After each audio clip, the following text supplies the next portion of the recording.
Welcome to Baldor Electric Company de Mexico, SADCB, a company engaged in manufacturing and marketing electric motors, generators, controllers, and mechanic power transmission products, in addition to industrial electric motor repair.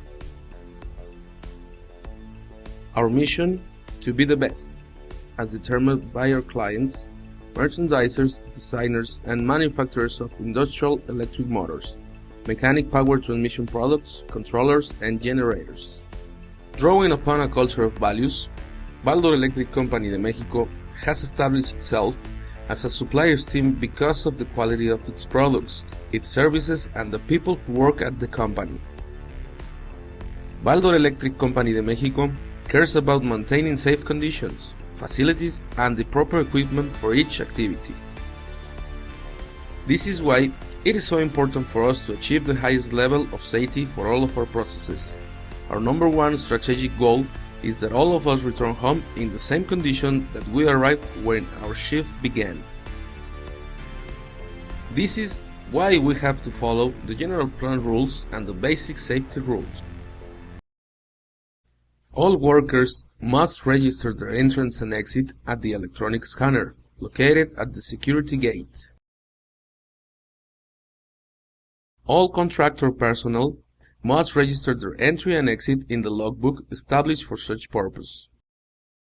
Receive all safety indications and presentations, hand in the Social Security registration form, and most recent SUA payment form. If you enter the plant with tools or equipment, you must register them or leave a list of such items with the security personnel. In this plant, it is forbidden to smoke in any area, run in any area within Baldor's facilities, introduce glass or crystal containers, eat or drink inside the manufacturing base. All vehicles entering the plant must respect the maximum speed limit of 10 km per hour and respect pedestrian crossing areas. When you park your vehicle inside or outside the plant, you must always park it facing toward the exit and never blocking an entry or zones painted red or yellow. Women cannot enter the plant using sharp heels or heels higher than 8 centimeters. To enter any production area, you must wear flat-heeled closed shoes or security boots if necessary.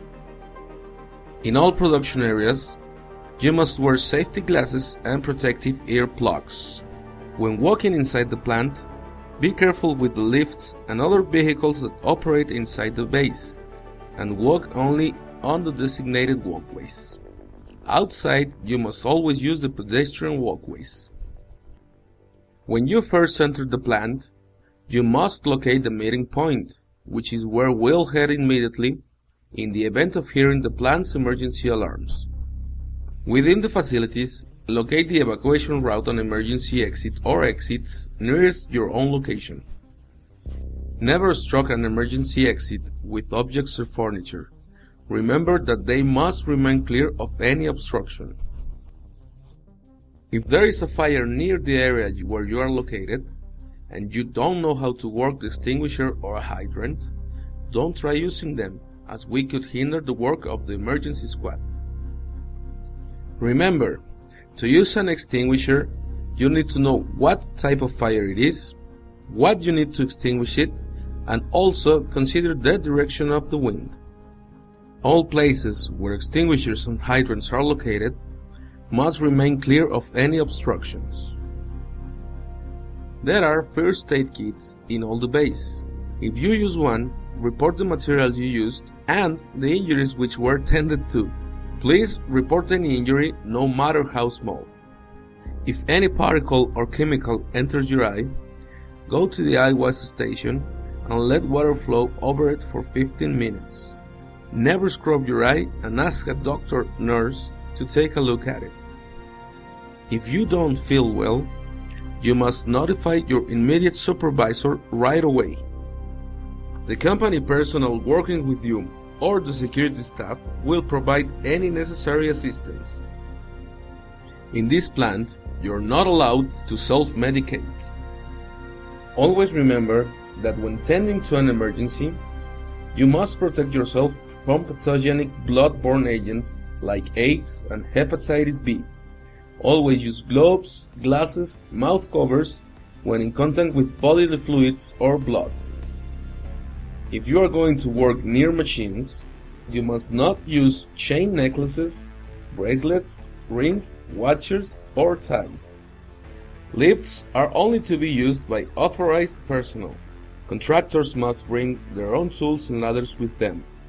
Electric tool cables must be for heavy duty, must not have unprotected connectors or cables, and plugs or jacks must have grounding systems. Before beginning your work, make sure your area is free of any unsafe conditions.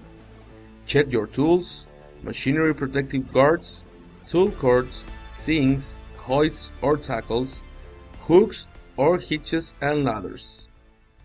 It is required of all contractors, in order to start any task, to understand and post his/her safety work permit. This permit is valid only for a specific day. Once the task has been completed, the permit must be returned to the person supervising such work. High-rise work. By definition, high-rise work is all work carried out at or above 1.22 meters over ground level, and which implies risk which will require using additional safety equipment. Check out the ladder, scaffold or platform you will be using. For all high-rise work, it is essential that you use fall prevention equipment such as harnesses and lifelines. Ladders must be held in place by another person or must be secured to the building's structure.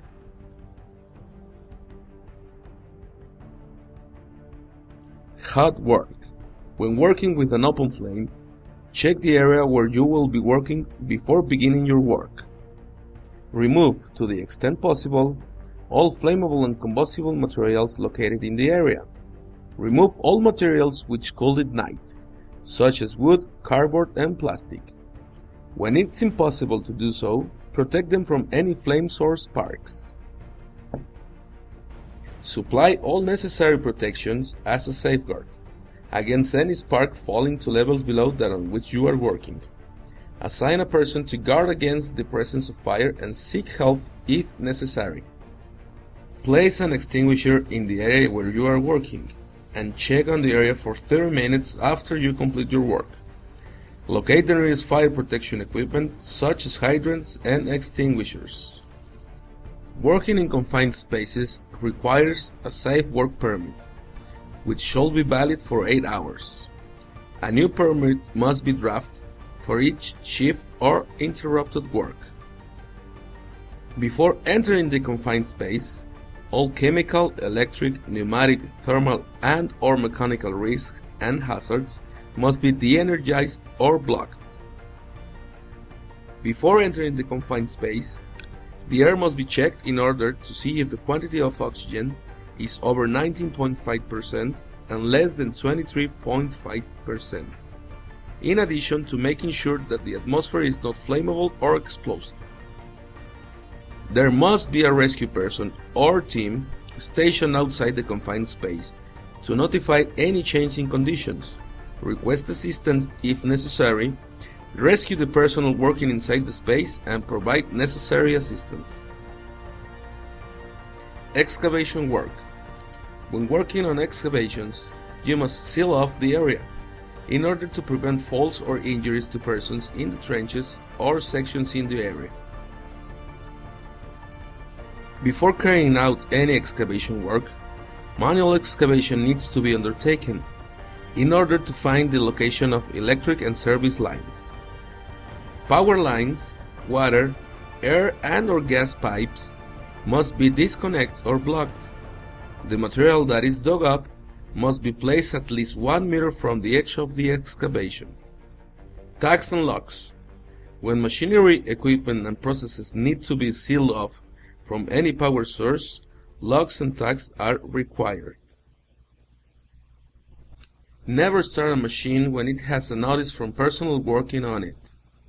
Check with the maintenance department if you can continue working on the equipment before you turn it on again. Never remove any tags or notices from machinery.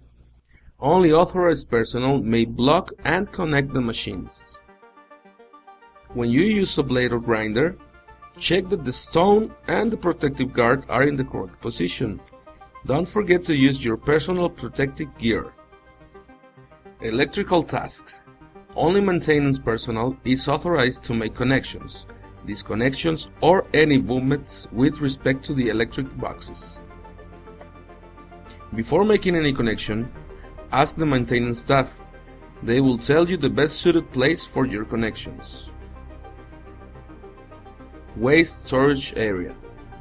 Some of the waste produced within the plant must be disposed of in a special manner in the hazardous waste storage area. Always ask about the correct procedure for disposing of the waste you produced. Follow all instructions in new notices or signs placed in the work area where you are. Don't enter sealed-off areas where work is being carried out. Always maintain good, open communication. And remember, your safety depends on you.